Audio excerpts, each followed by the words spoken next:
오늘 우리가 함께 하실 말씀은 에베소서 말씀입니다. 에베소서 4장 17절로부터 24절까지 말씀입니다. 네, 우리 주보에도 기록되어 있고 우리 앞에도 나와 있습니다. 편하신 것을 보시면서 우리 한 절씩 교독하도록 하겠습니다. 제가 먼저 17절 말씀을 읽도록 하겠습니다. 그러므로 내가 이것을 말하며 주 안에서 증거하노니 이제부터는 이방인이 그 마음에 허망한 것으로 행한 것 같이 너희는 행하지 말라.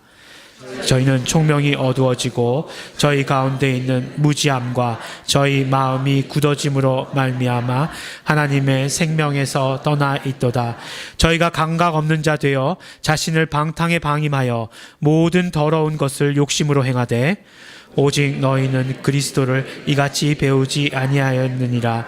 진리가 예수 안에 있는 것 같이 너희가 과연 그에게서 듣고 또한 그 안에서 가르침을 받았을진데 너희는 유혹의 욕심을 따라 썩어져가는 구습을 좇는 옛사람을 벗어버리고 오직 심령으로 새롭게 되어 하나님을 따라 의와 진리의 거룩함으로 지으심을 받은 새 사람을 입으라. 아멘. 오늘 말씀을 보면 우리 옛사람을 벗어버리고 새 사람을 입으라 라고 하시는 그런 말씀이 나옵니다. 그러면서 자주 등장하는 단어가 뭐냐면 이 마음이라는 단어가 굉장히 자주 등장하는 것을 볼 수 있습니다. 여러분 그 마음이 어떻게 생겼다고 생각하십니까? 마음은 이렇게 하트 모양일까요? 이렇게 하트 모양으로 생겼을까요? 예. 그런 생각도 해봤어요. 여러분 마음이 어디 있다고 생각하십니까? 마음이 우리 가슴에 있는 걸까요? 아니면 머리에 있는 걸까요? 예. 뭐 이런 것을 생각하면은 굉장히 뭐라고 그러죠? 무드가 없는 그런 사람이겠죠. 그런 것들을 과학적으로 따지려고 하는 것 아닐 거예요. 많은 분들이 내 마음 나도 몰라. 이렇게 얘기하시잖아요. 그런 것 같아요. 제 마음 저도 잘 모르는 것 같아요. 내 마음 나도 모른다라고 하는 그 말씀으로 보아서 마음이라고 하는 것은 어떤 결정된 것은 아닌 것 같아요. 보기에 이렇게 딱딱하게 굳어진 것도 아닌 것 같은 그런 느낌이 듭니다. 그래서 성경에서 경고할 때 보면 마음이 딱딱해지는 것에 대해서 굉장히 경고하고 있는 것 같아요. 그래서 원래는 이렇게 말랑말랑하고 유동성이 있어야 마음이 건강한 상태인 것 같다. 그런 생각이 듭니다. 마음이라는 것 하는 것은요, 실제로 이렇게 물과 같이 흐릅니다. 인간의 마음은 갈대와 같다 이런 말들이 있는데 그런 것이 아니라 할지라도 마음은 이렇게 흐른다라고 이렇게 이야기합니다. 그리고 인간의 마음은 항상 어디론가 흐르고 또 담는 그릇이 무엇인가에 따라서 그 마음의 모양이 결정된다, 변한다라고 이렇게 말을 합니다. 인간의 마음이 이리저리로 흐르는 것을 무엇이라고 얘기하냐면 이러한 마음의 흐름을 경향이다라고 이렇게 이야기합니다. 그러니까 인간의 마음의 흐름을 어떤 경향이다라고 이렇게 이야기하는 것입니다. 그러면 이러한 마음의 흐름, 마음의 경향 이런 것들은 왜 변하게 되는 걸까요? 마음의 흐름이 왜 변하게 되는 걸까요? 네. 이러한 경향이라고 하는 것은 스스로 혼자서 바뀌게 되는 것이 아니라 밖으로부터 오는 어떤 외부의 자극, 영향에 따라서 이렇게 움직인다라고 이렇게 이야기하는 것입니다. 물론 또 이렇게 얘기하지만 이해가 안 되는 것은 그런 어떤 자극과 외부의 환경의 변화가 전혀 없다고 생각하는데도 하루에도 몇 번씩 바뀌는 여자의 마음은 이해할 수 없는 거죠. 예. 하지만 어쨌든지 간에 일반적으로 볼 때 외부의 어떤 자극이나 영향에 의해서 마음의 경향이 바뀐다, 방향이 바뀐다라고 이렇게 이야기를 합니다. 언젠가 제가 아이들의 마음을 한번 이해해 봐야 되겠다라는 그런 아주 야무진 생각을 해본 적이 있습니다. 그러면서 요새 애들이 전부 다 그냥 게임 중독에 빠져 있잖아요. 그래서 무슨 게임을 하나 선택을 해가지고 나도 한번 그 게임을 한번 해봐야 되겠다라고 이렇게 생각을 했어요. 예, 그래서 이제 컴퓨터 게임을 한번 해봤습니다.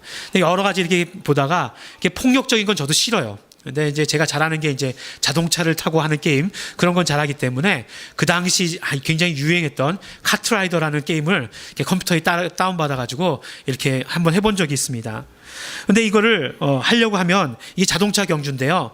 이걸 잘하려고 하면 뭘 잘해야 되냐면 드리프트라고 하는, 굉장히 전문 용어죠. 예. 차가 이렇게 회전을 할 때 이렇게 쫙 미끄러지면서 이렇게 돌아야 돼요. 예. 우회전, 좌회전. 그래서 이렇게 쫙 미끄러지면서 도는 그 기술을 잘해야 됩니다. 물론 그건 이제 손가락으로 하는 거지만 그걸 잘해야 이제 운전을 잘할 수가 있어요. 근데 너무나 재밌게도요. 예. 그 게임을 하고 나서 어디 갈 일이 있으면요, 제가 운전을 그렇게 하더라고요. 그래서 제 차는 SUV임에도 불구하고, 높은 차임에도 불구하고 드리프트, 그리고 막 오른쪽으로 이렇게 막 이렇게 해서 막 미끄러져야 돼 막 이렇게 애들한테 그렇게 얘기하면서 운전하는, 그 당연히 차 운전을 거칠게밖에 할 수 없는 거죠. 그렇게 막 하는 저의 모습을 보게 되었습니다.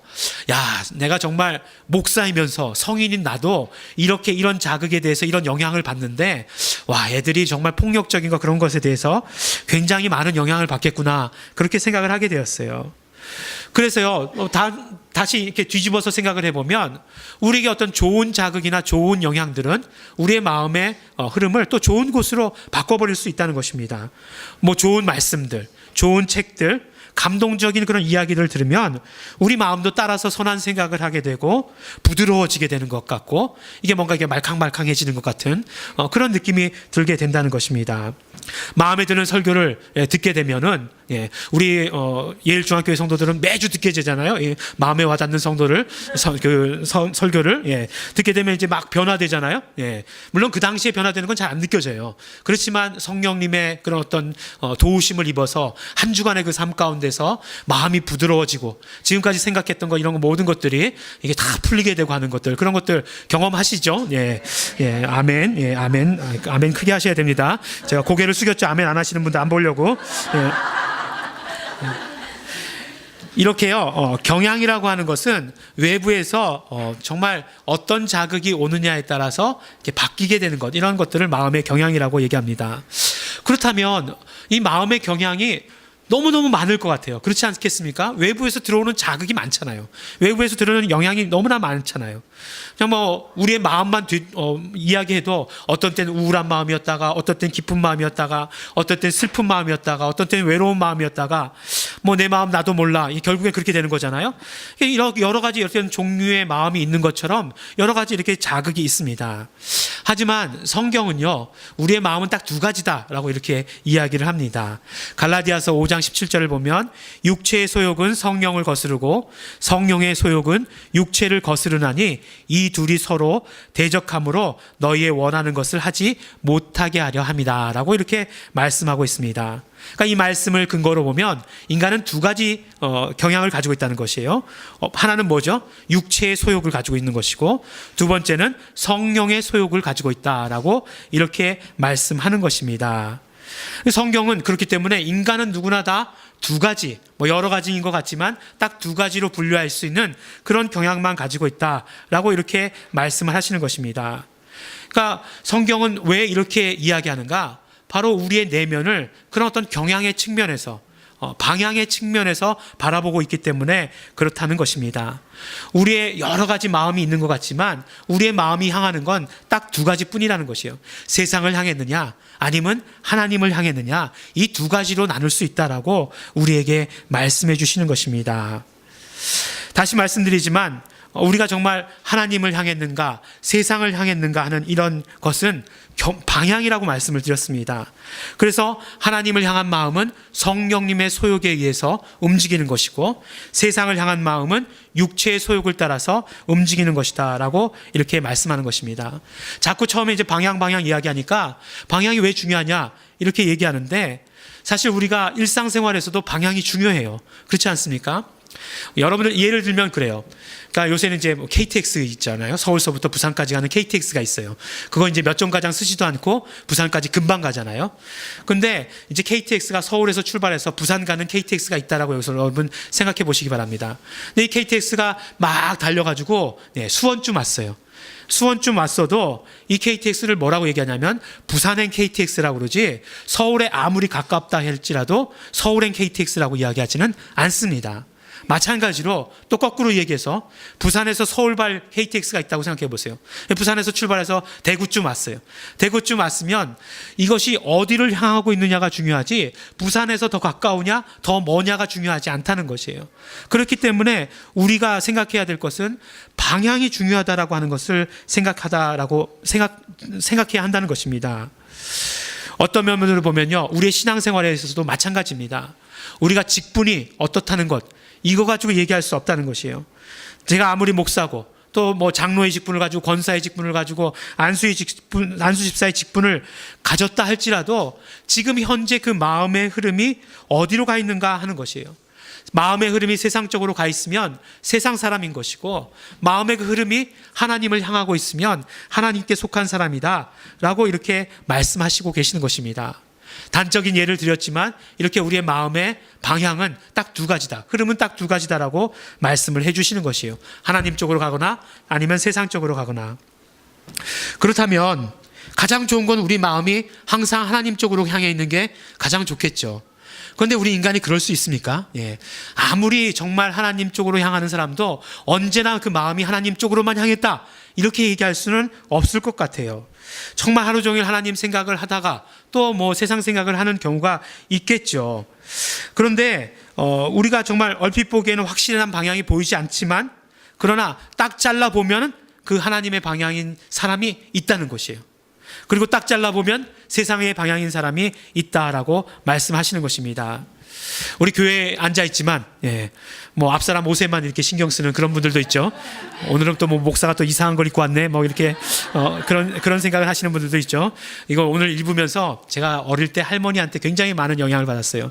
어떤 영향이냐면, 이건 오늘 말씀과 관계없는데, 교회 갈 때는 자기가 가진 옷 중에 제일 좋은 옷을 입어야 한다는 얘기를 항상 하셨어요. 근데 제일 좋은 옷이 이제 1년에 딱 한 번은 입으리라라고 이렇게 얘기하면서, 제가 가진 옷 중에 제일 좋은 옷입니다. 이게 제일 좋은 옷이고 제일 비싼 옷이에요. 그렇기 때문에 1년에 딱 한 번, 20년이 되었지만 한 20번밖에 안 입은 것 같아요. 그런 옷이.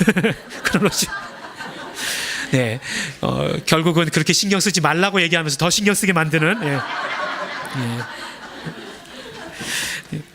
그런데 중요한 것은 무엇이냐면, 이러한 방향이 늘 바뀔 수도 있다는 것을 우리가 생각해야 된다는 것입니다. 정말 그 하루아침에, 그러니까 우리가 매일매일 삶 가운데 지금 1년 동안 2014년도는 하루도 빼지 않고 내 마음이 하나님을 향해 있다라고 이야기한다 할지라도 하루아침에 내 마음의 방향이 바뀔 수도 있다라고 이렇게 이야기하는 거예요. 오늘 우리가 생각하기를, 아니 그동안 하나님을 향해서 이런 어떤 방향을 우리가 저축해 놓지 않았습니까? 내가 정말 지금까지 신앙생활한 그런 어떤 연수가 얼마고 내가 하나님께 드린 물질이 얼마입니까? 잠깐 갔다가 돌아올 수도 있는 것이지 그걸 변했다 이렇게 얘기하면 너무 섭섭합니다 이렇게 얘기할 수 있겠지만, 그렇지만 안타깝게도 이러한 경향이라고 하는 것, 방향이라고 하는 것은 저축이 되지 않는다는 거예요. 우리 시간도 누구나 다 저축할 수는 없잖아요. 그것과 마찬가지로 이 방향이라고 하는 것은 저축이 되지 않는다는 것입니다. 돌아서는 그 순간 바로 끝이다 라고 말씀하시는 것이에요. 어떤 면으로 보면 영적인 세계 신앙생활이 이렇게 무서운 것일지도 모릅니다. 영적 세계는 하던 가락이라는 게 없어요. 그래서 오랫동안 했기 때문에, 익숙하기 때문에 그동안 한다라고 하는 것들이 전혀 안 통한다는 것입니다. 왜냐하면 전혀 저축이 될 수 없기 때문에요. 그래서 할 때마다 새로운 것입니다. 할 때마다 이 모든 이 영적인 활동은 새로운 것이에요. 반대로 끝없이 세상 끝까지 가던 사람들도 그 자리에서 방향을 돌리기만 하면 거기에 길이 있다는 것이에요. 거기에서 정말 끝없이 세상의 길로만 가던 사람도 그곳에서 방향을 바꾸면 그 사람은 하나님을 향한 방향으로 바뀌었다라고 이야기하는 것입니다. 성경에서 누가복음에 보면 탕자가 그렇죠. 탕자가 그렇습니다. 정말 그 아버지를 그 재산을 다 받아가지고 멀리 간 것 같은데 방향을 돌리는 그 순간에 바로 하나님을 향한, 마음이 하나님을 향하게 되었다는 것이에요. 또 누구 있죠? 예수님의 십자가 우편에 있었던 우편강도. 마지막 때 아주 드라마틱하지 않습니까? 많은 사람들이 다 그거를 꿈꾸면서 살고 있는데 정말 마지막 그 순간에 딱 돌이킴으로 말미암아 어쨌든지 간에 방향이 하나님께로 간 거 아니겠어요? 이러한 것들을 볼 수 있는 것이에요. 우리 정말 신앙생활 잘 하다가도 이것들은 어떤 저축이 되거나 쌓이는 것이 아니기 때문에 날마다 새로울 수밖에 없다는 것이에요. 우리 그래서 정말 신앙생활을 쌓아가는 것은 너무너무 힘든 일이지만 까먹는 것은 한순간에 다 까먹을 수 있다는 것을 우리 보여주는 그런 것이라고 하는 것입니다. 그런데 또 한 가지, 이러한 어떤 방향의 개념 가운데 또 한 가지 우리가 알아야 되는 것은 무엇이냐면, 우리가 어떤 방향으로 가려는 성향이 더 강한가 하는 거예요. 어떤 방향으로 가려는 성향이 더 강한가. 한번 손 들어 볼까요? 한번. 나는 하나님을 향한 방향으로 가는 성향이 훨씬 더 강하다. 예.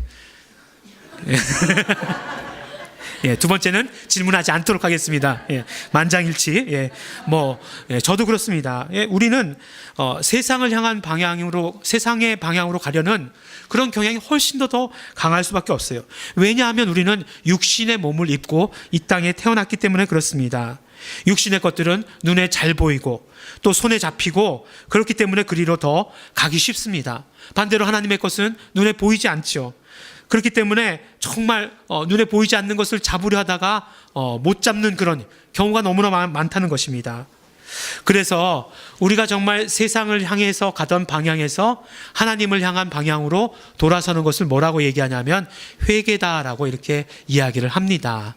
그 성경에서 회개를 동사로서 얘기할 때 메타노에오라는 동사를 사용하는데 그것이 바로 방향을 돌리다, 방향을 전환하다라고 하는 그런 뜻을 가지고 있는 것입니다.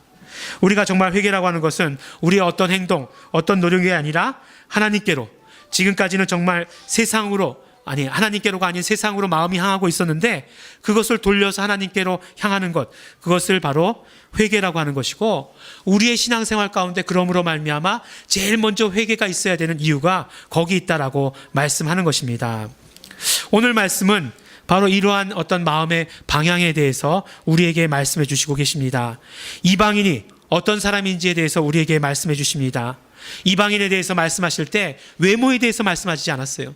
이방인이 참 여러 종류의 사람이 있었을 텐데 외모에 대해서 말씀한 것이 아니라 그들의 마음이 어떠한지에 대해서 우리에게 말씀해 주시고 계신다는 것입니다.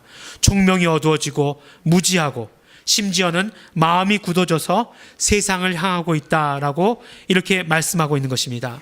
마음이 세상을 향하고 있으니 하나님의 생명으로부터는 멀어져 있고 또한 멀어져 있다는 그 감각도 없어서 자신을 그냥 방탕에 내어버려준 자를 이방인이다 라고 이렇게 말씀해 주고 계시는 것입니다.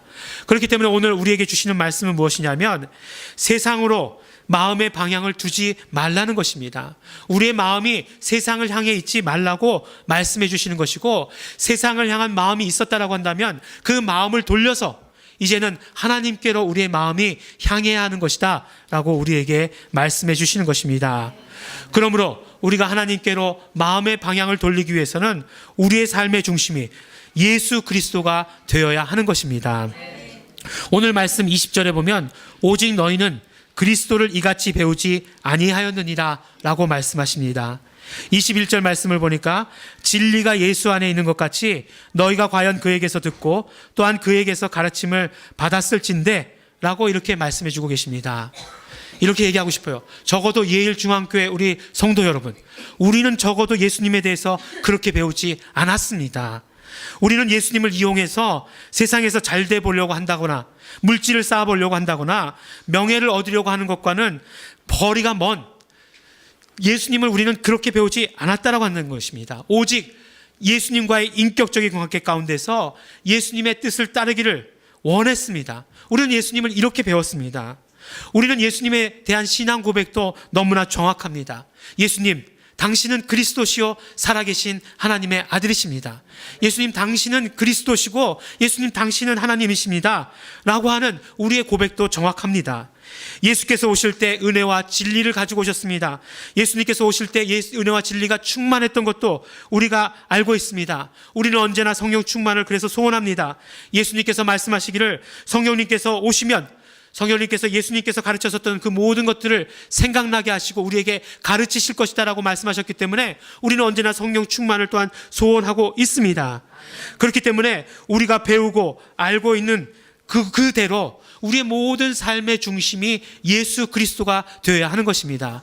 우리의 중심에서 예수님이 계실 때 우리의 마음의 방향은 항상 하나님을 향할 수 있는 것이고 우리의 마음은 변하지 않고 하나님만을 바라볼 수 있는 것이다 라고 말씀하시는 것입니다. 우리가 모든 일들 가운데에서 예수님과 인격적인 관계 가운데에서 결정하고 행동하는 것입니다.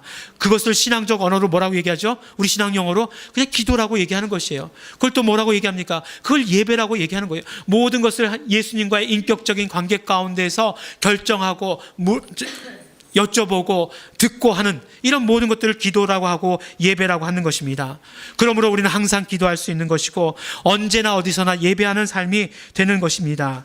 우리의 마음이 언제나 하나님을 향할 수 있는 것, 우리의 마음 중심 가운데 예수님이 계실 때만 그렇게 될 수 있다라고 우리에게 말씀해 주시는 것입니다. 두 번째로는 처음에 말씀드린 것과 마찬가지로 회개와 고백입니다. 오늘 말씀 가운데 우리에게 아주 강렬하게 말씀해 주시는 것은, 강렬하게 기억에 남는 것은 무엇이냐면 옛사람을 벗어버리고 새 사람을 입으라라고 이렇게 말씀하는 것입니다. 굉장히 간단한 이야기 같아요. 그러니까 옛사람을 벗어버리고 새 사람을 입으라. 그러니까 벗고 입으라. 굉장히 간단하죠. 예. 간단한 것 같은데 이게 그렇게 날마다 그렇게 어렵다는 것입니다.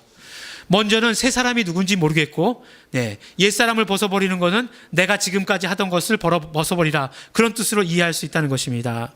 근데 오늘 새 사람에 대해서, 새 사람이 누구인지에 대해서 오늘 말씀 가운데 이야기해 주시고 계시는 것을 우리 주의 깊게 봐야 됩니다. 새 사람이 누구냐면 하나님을 따라 의와 진리의 거룩함으로 지으심을 받은 사람이 바로 새 사람입니다. 그러니까 하나님을 따라 의와 진리의 거룩함으로, 거룩함인데 어떤 거룩함? 진리로부터 나오는 거룩함으로 지으심을 받은 사람이 바로 새 사람이다라고 이렇게 말씀해 주고 계시는 것입니다. 그런데요, 이 말씀이 사도 바울만 얘기한 것 같지 않죠? 예. 갑자기 들으면서 보니까 어디서 많이 듣던 얘기 같죠? 어디서 많이 들었을까요? 창세기에서. 창세기 1장 26절에 보면 뭐라고 말씀하시죠? 하나님께서 인간을 창조하실 때 인간이 바로 우리의 형상을 따라 우리의 모양대로 라고 이렇게 이야기하지 않습니까? 바로 사도 바울은 이 말씀을 기록하면서 창세기의 말씀을 기억해냈던 것 같아요. 그러니까 창세기 말씀을 표현을 이렇게 했던 것입니다. 그래서 하나님을 따라라고 하는 것은 바로 하나님의 형상을 따라, 그리고 의와 진리의 거룩함으로 지으심을 입은 사람이 새로운 사람이다 라고 이렇게 말씀해 주시는 것입니다. 그런데 하나님께서는요, 인간을 창조하시면서 인간이 참 피조물, 진짜 인간이 될 수 있는 방법을 뭐라고 말씀해 주셨습니까? 그 창조 때부터 말씀해 주신 것 아니에요? 그러니까 형상을 따라 창조되었는데 형상을 따라 창조된 것이 아니라 사실은 모양을 따라서 창조된 것이잖아요. 그 모양을 따라서 창조되었다는 것은 바로 참 형상이신 예수 그리스도를 만나야 되는 존재로 창조되었다는 그 말씀이십니다. 그러니까 사도 바울이 새 사람을 입으라라고 표현한 것은 무엇이냐면 바로 우리는 예수님을 만나야 되는 사람들이다 라고 이렇게 표현한 것이에요. 그래서 창세기의 말씀을 가져오면서 그 예수 그리스도를 만나게 된 그 사람이야말로 정말 새 사람이다 라고 이렇게 말씀해 주시는 것이에요. 그리고 고린도후서 5장 17절에도 말씀하시지 않습니까? 예, 새로운 피조물이다 라고 이렇게 말씀해 주시는 이유가 뭐냐면 바로 우리 그렇게 창조된, 흙으로 창조되었지만 영적 존재로 창조되어서 예수님을 만나야 되는 존재로 창조된 그 사람이 예수님을 만나게 되었을 때 그 사람을 새 사람이다 라고 이렇게 말씀해 주시고 계시는 것입니다.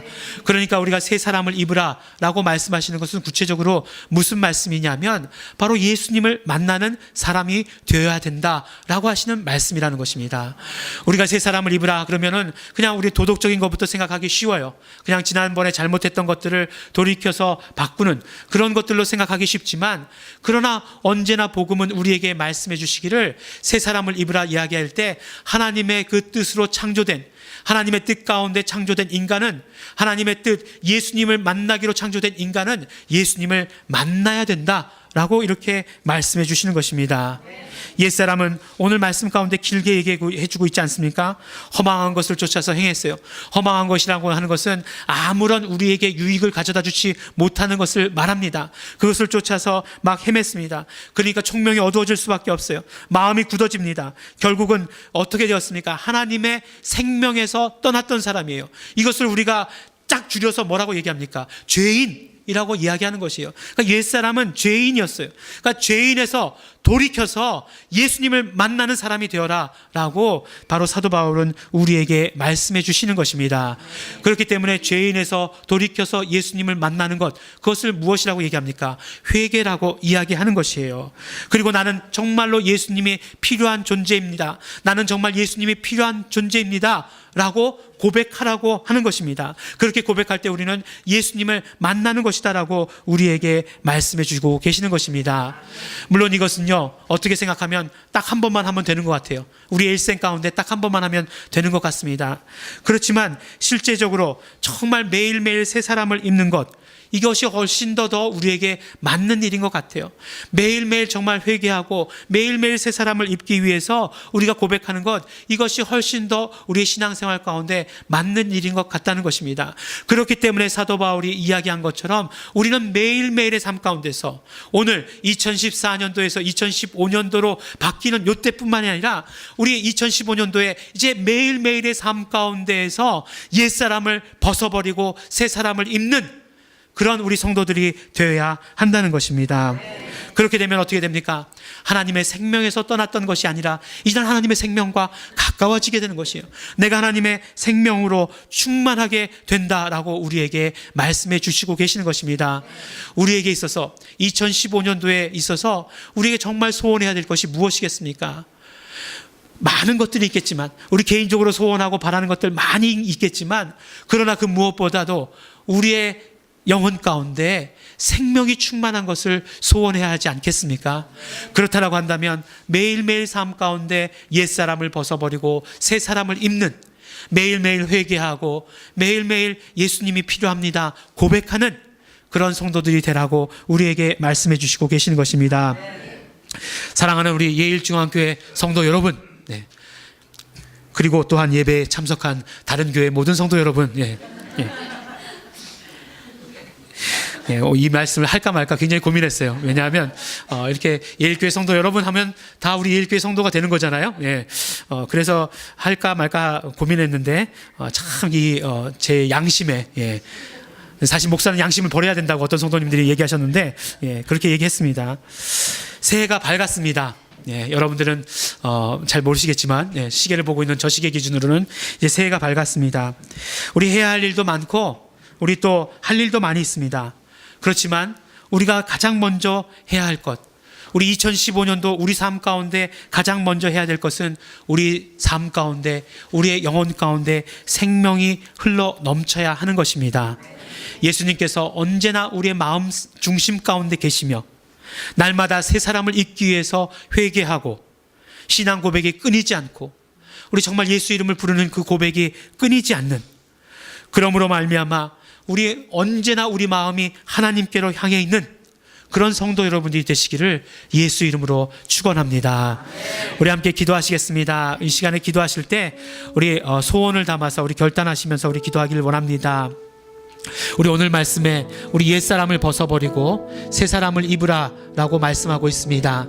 옛사람은 마음이 세상을 향해 있던 사람이고 새사람은 바로 마음이 하나님을 향한 사람입니다. 우리의 마음이 언제나 하나님을 향한 사람이 되게 하여 주시옵소서. 그러므로 말미암아 하나님의 생명으로 언제나 충만하게 하여 주시옵소서. 2015년도에는 하나님의 생명으로 충만하게 하여 주시옵소서. 하나님의 생명으로 충만함으로 말미암아 우리 삶 가운데 부흥을 경험하고 우리 교회가 부흥을 경험하고 우리 공동체가 부흥을 경험하는 그런 놀라운 한 해가 될 수 있도록 되기를 소원합니다. 결단합니다. 우리 다 같이 통성으로 함께 기도하시겠습니다.